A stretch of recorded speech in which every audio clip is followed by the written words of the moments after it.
नमस्कार मैत्रिणींनो, मी सारिका मेहंदाळ. माझ्या चॅनलवरती तुमचं स्वागत आहे.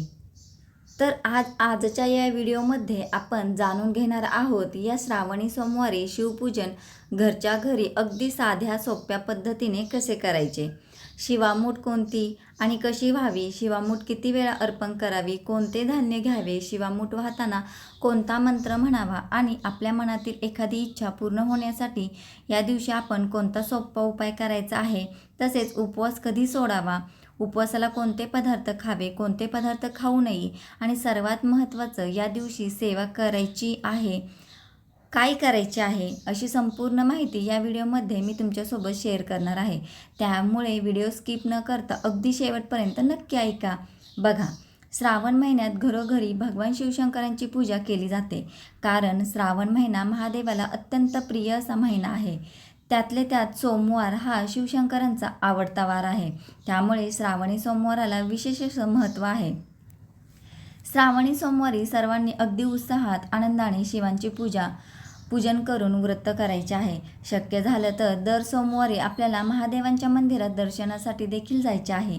प्रत्येक श्रावणी सोमवारी सकाळी लवकर उठून आपली जी काही घरची साफसफाई असेल तर ती करून घ्यायची. स्वच्छ स्नान करायचे आहे. शक्य असेल तर या दिवशी स्नान करताना आंघोळीच्या पाण्यामध्ये थोडंसं गंगाजल देखील मिसळायचं आहे.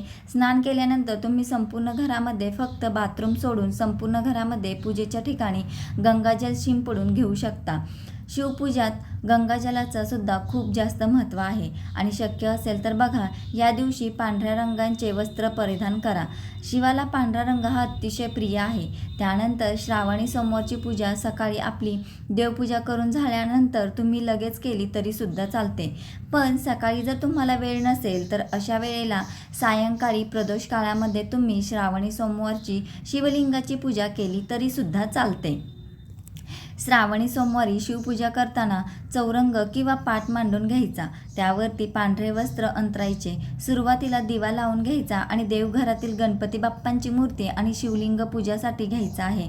सुरुवातीला गणपतीचे पूजन करायचे. ओम गण गणपते नमः हा मंत्र म्हणून गणपतीच्या मूर्तीवरती अभिषेक करायचा किंवा गणपती अथर्व शीर्ष किंवा गणपती स्तोत्र म्हणून अभिषेक केला तरी सुद्धा चालतो. गणपतीची मूर्ती स्वच्छ पुसायची. आपल्या उजव्या हाताला चौरंगावरती 2 विड्यांची पानं ठेवायची आहे. त्यावरती थोडेसे तांदूळ ठेवायचे. त्यावरती ही मूर्ती ठेवायची किंवा छोटीशी एखादी तुमच्याकडे तांब्याची पितळची प्लेट असेल तर त्यामध्ये गणपती बाप्पांची मूर्ती ठेवली तरी सुद्धा चालते. गणपतीच्या मूर्तीला हळदी कुंकू वगैरे अर्पण करून घ्यायचं. तुमच्याकडे असतील तर दुर्वा व्हायच्या, फुलं अर्पण करायची. नंतर नैवेद्य देखील दाखवायचा आहे. धूप दीप ओवाळून घ्यायचं आणि त्यानंतर शिवलिंगाची पूजा करायची. शिवलिंगावरती सर्वात आधी दुधाचा अभिषेक करायचा आहे. त्यानंतर महादेवांना ज्या कोणत्या गोष्टी वस्तू प्रिय आहेत त्या अर्पण करायच्या आहेत. चंदन भस्म लावायचं आहे. तसेच कापसाचे वस्त्र पांढरे जे आहेत ते देखील अर्पण करायचे. बेलाची पानं, पांढरे फुलं, धोत्रेचं फळ, धोत्रेचं फूल, जे आपल्याकडे काही साहित्य उपलब्ध असेल त्यातून मनोभावे पूजा आणि प्रार्थना करायची आहे. शेवटी काय तर भाव महत्त्वाचा आहे. आपण मनापासून अंतःकरणापासून केलेली कोणतीही पूजा देवापर्यंत नक्कीच पोहोचते आणि शंकर तर भोळेच आहेत. साध्या सोप्या पूजेने सुद्धा ते आपल्यावरती प्रसन्न होतात. कारण असं म्हणतात की शिवाला 1 तांब्याभर पाणीसुद्धा अर्पण केलं तरी सुद्धा चालते. शिवाला प्रिय आहे. एका बेलाचं पान जरी शिवाला अर्पण केलं तरी सुद्धा आपल्याला पूर्ण पूजेचं फळ हे प्राप्त होतं आणि त्यामुळे आपल्याकडे जे साहित्य असेल त्यातून फक्त मनोभावे पूजा करावी.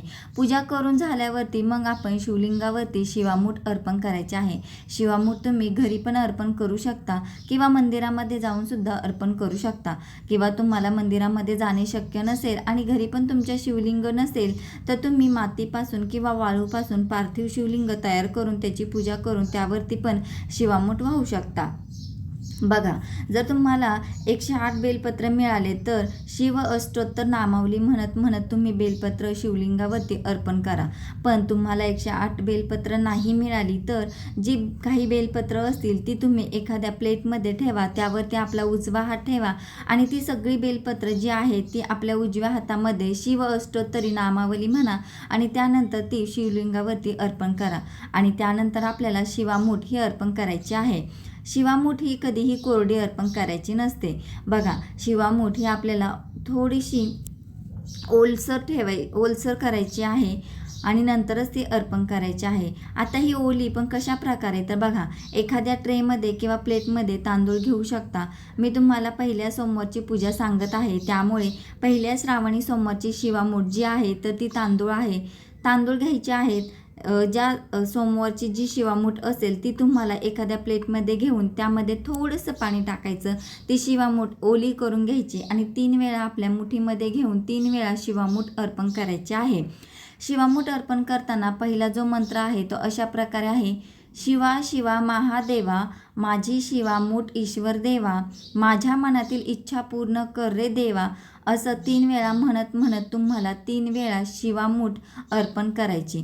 किंवा दुसरा मंत्र अशा प्रकारे आहे: शिवा शिवा महादेवा, माझी शिवामूठ ईश्वर देवा, सासू सासरा दीर भावा ननंद जावा, भरतरा नावडतीची आवडती कर रे देवा. असं म्हणत आपल्याला शिवामूठ अर्पण करायची आहे. मंत्र अजून एकदा सांगते: शिवा शिवा महादेवा, माझी शिवामूठ ईश्वर देवा, सासू सासरे दीर भाऊजय ननंद जावा, भरतरा नावडतीची आवडती कर रे देवा. असं म्हणत आपल्याला शिवामूठ अर्पण करायचे आहे. आता पहिल्या पद्धतीने ओलं करून आपण आपल्या मुठीमध्ये घ्यायची ती ओली शिवामूठ आणि 3 वेळा अर्पण करायची. किंवा काही जण एकदा पण करतात. दुसऱ्या पद्धतीमध्ये कोरडे तांदूळ घ्यायचे, आपल्या उजव्या हातात धरायचे आणि शिवलिंगावरती सोडत वरतून एका पेल्याने आपल्या मुठीवरती आपल्याला पाणी सोडत शिवामूठ अर्पण करायचे आहे. या दोन्हीपैकी ज्या पद्धतीने तुमच्याकडे शिवामूठ अर्पण केली जाते तर त्या पद्धतीने तुम्ही शिवामूठ अर्पण करू शकता. आपण जे कोणतं धान्य घेणार आहोत ते धान्य चांगलं आणि स्वच्छ असावं. एका वेळी आपल्याला पूर्ण मूठ भरून धान्य घ्यायचं आहे आणि शिवलिंगावरती जी शिवामूठ आहे ती उभी धरून व्हायची आहे. आणि शिवामुठीची कथा पण आहे तर ती देखील तुम्ही वाचू शकता. अशा प्रकारे हे श्रावणी सोमवारी केलेली शिवामुठीचं व्रत हे अत्यंत फलदायी असतं. कारण शिवामूठ वाहिल्यामुळे आपल्या घरामध्ये सुख समृद्धी येते, पती पत्नीमधील संबंध सुधारतात, विवाह इच्छुक व्यक्तींना चांगला जोडीदार मिळतो आणि सर्व आपल्या मनोकामना देखील पूर्ण होतात. आपली वेगळी काही इच्छा असेल आणि ती पूर्ण व्हावी असं जर तुम्हाला वाटत असेल तर संकल्प घेऊन पण आपण शिवामूठ अर्पण करू शकतो. सर्वात आधी संकल्प घ्यायचा आहे आणि मग आपण शिवामूठ अर्पण करायचे आहे. त्यामुळे आपली जी कोणती इच्छा आहे ती पूर्ण होण्यासाठी मदत होते. त्याचप्रमाणे मुलीसुद्धा चांगला जोडीदार मिळावा यासाठी शिवामूठ वाहू शकतात. फक्त एखाद्या स्त्रीला एखाद्या सोमवारी जर अडचण आली असेल तर बघा, त्या सोमवारी मात्र शिवामूठ वाहू नये, उपवास मात्र जरूर करावा. तसेच या दिवशी शिवलीला अमृत ग्रंथाचं पारायण करण्याचा प्रयत्न करावा. पण काही अडचणींमुळे नाही शक्य झालं तर शिवलीला अमृतातील 11वा जो अध्याय आहे तो आवर्जून पठण करा. या दिवशी 108 बेलपत्र शिव अष्टोत्तर नामावली म्हणत तरी किमान शिवलिंगाला अर्पण करा. महादेवाच्या मंदिरामध्ये जाऊन शिवांचे दर्शन घ्या आणि शक्य झालं तर प्रत्येक श्रावण सोमवारी किंवा या 4 श्रावण सोमवारी पैकी कोणत्याही एका श्रावण सोमवारी रुद्रा अभिषेक आपल्या घरामध्ये आवर्जून करा. आणि ज्यांना शक्य असेल त्यांनी 4ही सोमवारी केलं तरी चालू शकतं.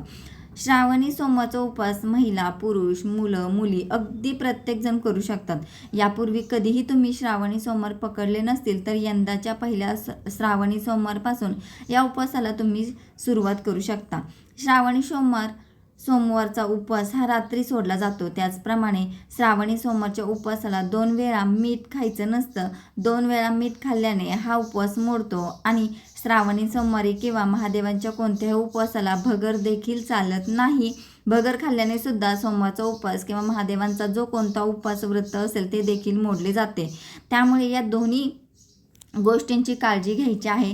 त्याचप्रमाणे बघा, तुम्ही फराळाचे पदार्थ बनवताना त्यामध्ये सुद्धा सैंध मीठाचा वापर करा. पण शक्यतो या दिवशी एक वेळा जे कोणते फराळाचे पदार्थ तुम्ही खाणार आहात तर ते गोड खाण्याचा प्रयत्न करावा. जसे की साबुदाण्याची खीर, राजगिऱ्याचा गोड शिरा, राजगिऱ्याचे लाडू दुधामध्ये मिक्स करून, किंवा तुम्ही केळी, कोणतेही ड्रायफ्रूट्स जे तुम्हाला आवडत असतील ते तुम्ही खाऊ शकता. त्याचबरोबर कोणतेही फ्रूट खाऊ शकता. रताळी तुम्ही खाऊ शकता. चहा, दूध, ज्यूस तुम्ही घेऊ शकता. पण मीठ मात्र एक वेळ उपवास सोडतानाच आपल्याला खायचं आहे. या दिवशी उपवास आहे, मग गणपतीला, महादेवांना किंवा देवांना नैवेद्य काय दाखवायचा, तर कोणत्याही फळांचा नैवेद्य, ड्रायफ्रूटचा नैवेद्य, खडी साखरेचा नैवेद्य तुम्ही दाखवला तरीसुद्धा चालतो. तसेच या दिवशी रात्री उपवास सोडताना काही ठिकाणी मुळा तोंडी लावला जातो. म्हणजेच एक घास का होईना मुळा खाल्ला जातो, किंवा बऱ्याच ठिकाणी मेथीची भाजी खाल्ली जाते. मेथीची भाजी खाल्ल्याशिवाय उपवास सुटत नाही असं देखील म्हटलं जातं. याचप्रमाणे तुमच्या भागामध्ये किंवा तुमच्या घरी काय खाऊन उपवास सोडण्याची पद्धत आहे, तो पदार्थ आवर्जून त्याचा समावेश त्या उपवासामध्ये म्हणजेच उपवास सोडताना करावा. किंवा पहिला घास दही भाताचा खाऊन देखील तुम्ही उपवास सोडू शकता. त्यानंतर तुम्ही तुमचं जेवणही करू शकता. बघा, बेलपत्र वाहण्याचा नियम देखील तुम्हाला थोडक्यात सांगते की या दिवशी आवर्जून शिवपूजा झाल्यानंतर बेलपत्र शिवलिंगाला अर्पण करायचं आहे. बेलपत्र अर्पण करताना नेहमी त्या बेलाची जी दांडी असते ती मागचं जे देठ असतं ते तर तोडून घ्यायचं, आणि त्यानंतर बेलपत्र जे आहे तर ते बेलपत्र शिवलिंगावरती अर्पण करायचं. आणि बेलपत्र नेहमी पालथं म्हणजे जो निमुळता मऊ भाग आहे तो शिवलिंगावरती ठेवून देठ जे असतं ते भिंतीकडे येईल आणि पान समोर आपल्याकडे येईल. 3 पानांपैकी जे मधलं पान असतं ते आपल्याकडे येईल. याप्रमाणे बेलपत्र शिवलिंगाला अर्पण करायचं असतं. आणि तुम्ही जर घरी शिवामूठ वाहिली असेल तर अनेकांना प्रश्न पडेल की या शिवामूठ वाहिलेल्या धान्याचं काय करायचं. तर बघा, दुसऱ्या दिवशी म्हणजेच मंगळवारी उत्तर पूजा करून घ्यायची आहे. शिवमूठ म्हणून अर्पण केलेले जे काही धान्य आहे त्यामध्ये अजून थोडी भर घालून तुम्ही ते गरजूंना दान करू शकता, किंवा पशुपक्ष्यांना, गाईला ते खाऊ घालू शकता.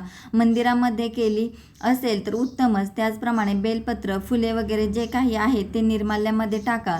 तर अशा पद्धतीने आपण प्रत्येक सोमवारी शिवलिंगावरती शिवामूठ अर्पण करायचे आहे. तर कसा वाटला तुम्हाला आजचा व्हिडिओ मला नक्कीच सांगा. आवडला असेल तर लाईक करा, जास्तीत जास्त लोकांना शेअर करा. चॅनलवरती नवीन असाल तर सबस्क्राईब करायला मात्र विसरू नका. व्हिडिओ शेवटपर्यंत ऐकल्याबद्दल अगदी मनापासून तुमचे खूप खूप धन्यवाद. चला तर मग भेटूया नवीन व्हिडिओमध्ये. तोपर्यंत धन्यवाद. श्री स्वामी समर्थ.